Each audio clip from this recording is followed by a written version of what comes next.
Be cool, play it, GravaStar. Hey guys, welcome to the show. Today we're checking out, look at the GravaStar Mercury Wireless M1 Pro wireless gaming mouse. As you can see, we got some specifications here. It's M1 Pro, so if you're a Mac guy, you'd appreciate that name. It has 26,000 DPI. It has 650 IPS, 50G, 4,000 Hertz, Bluetooth 5.1. It's got Type-C interface, so you can actually plug in wirelessly or wired. So this looks the part. Be cool, play it. Boom, just look at this design. This is some fancy piece of kit. Very, very beautiful mouse.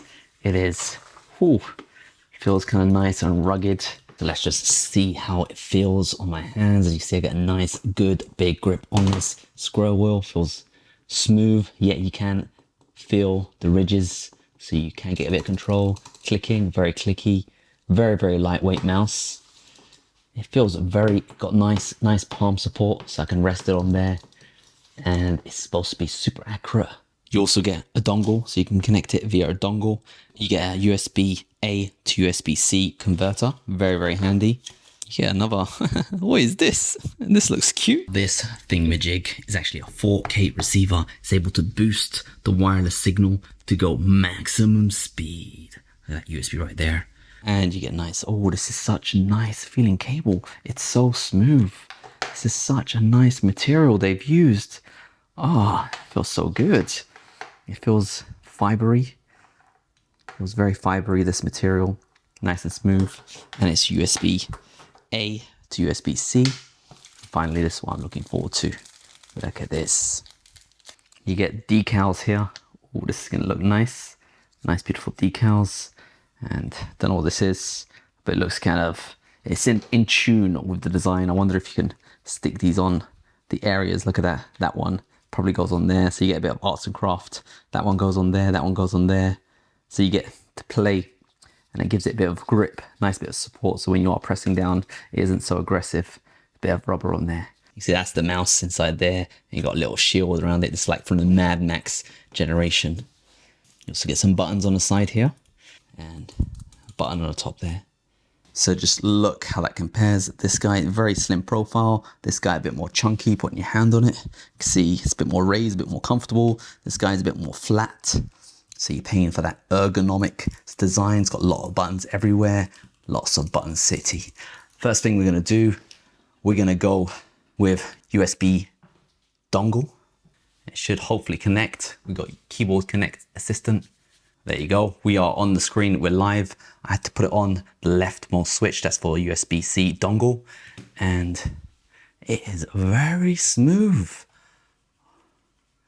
I don't know if you can see that. Look at those circles. It's very smooth. Whereas the Dell, it jumps all over the place. Just look how smooth. This is with the new mouse, 26,000 DPI. The circles is very smooth. Whereas when I go to the Dell, go on the circles, you can see the difference.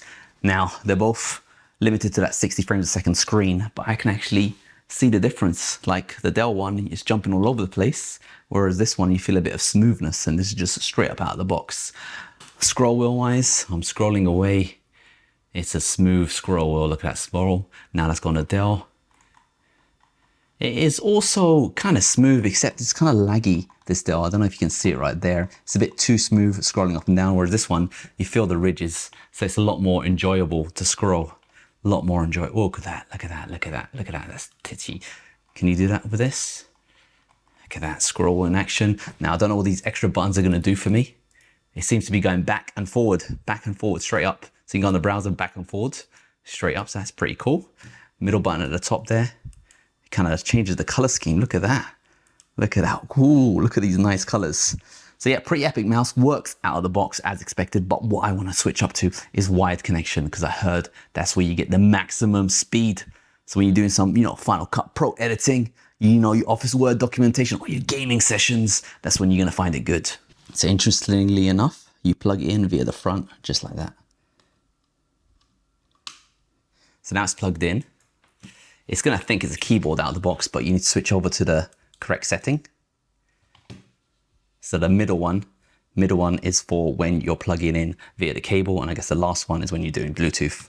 So this is good because it means it's going to be compatible with lots of different devices. I know some devices, if you have issues, you can plug it in via wired, use the USB dongle, otherwise go for Bluetooth. A lot of situations you can use it in. Now it's a long cable. I think eventually I'm going to flip it around the screen to make it look good, but for now, just put it in like that. So we've got two wired devices. This one, very smooth, very smooth. One thing I got to say is, even though it is light to use, the basic or bog standard Dell one is just a bit lighter. I don't know if that's good. It probably is a good thing, but it also feels a little bit more flimsy. So maybe this one's a bit more impact resistant. I mean, it looks like it's got the denser bore already. And the lights, I love the lights. So let's go jump into Final Cut Pro and see if we can do some awesome editing. Just look how smooth that timeline is going on this mouse. Let's go zoom out, make it all nice and big. Keyboard's working well, smooth as silk. Hitting play. Pressing the button there, changing the lights, getting me a bit of motivation. Change the lights there, yeah, I feel like a red boy today. And let's go into mouse settings. So I'm on the maximum tracking speed right now. So I do like it, it's working really well. One thing I would like is if I could actually increase the tracking speed. Like, I'm used to this tracking speed. Let's just see, a little bit of movement there gets me a lot of movement on the screen on the Dell. This one here, it feels like it's just a lot more precise. Right now, I think there's only drivers for Windows, so you can get a little setup exe and you can configure the mouse for your maximum pleasures. But on Mac, I'm not sure if there is. I mean, obviously it works out of the box, but if you are the kind of person that likes maximum tracking speed, for some reason it's not as maximum tracking as on the Dell. So that's a negative I can see. I'll switch over to the USB dongle just in case that changes the situation. And yeah, it's just the same. It's very smooth. It's smoother than my Dell, but it just doesn't go as far. So I like going far with little movements. With little movements, I like going really far. And I think with the DPI, that's going to be just so good.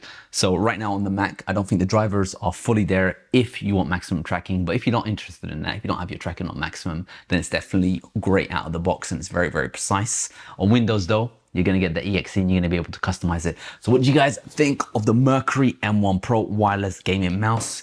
You get all of these colors. Look at this. You're going to show off to your mates. Looks like something like Mad Max. If you've got an Alienware, I'll definitely go in with the future of that. If you've got an M1, this is an M1 Max. So this is an M1 Pro, I think. It's called an M1 Pro. So I've now got an M1 Pro. M1 Pro versus M1 Max. I'm doing this review a couple of years late, but it's still good. M1 goes with the Max situation. So let me know what mouse you guys are using out there in the world. Hope you guys found this video useful and enjoyed the show. Oh,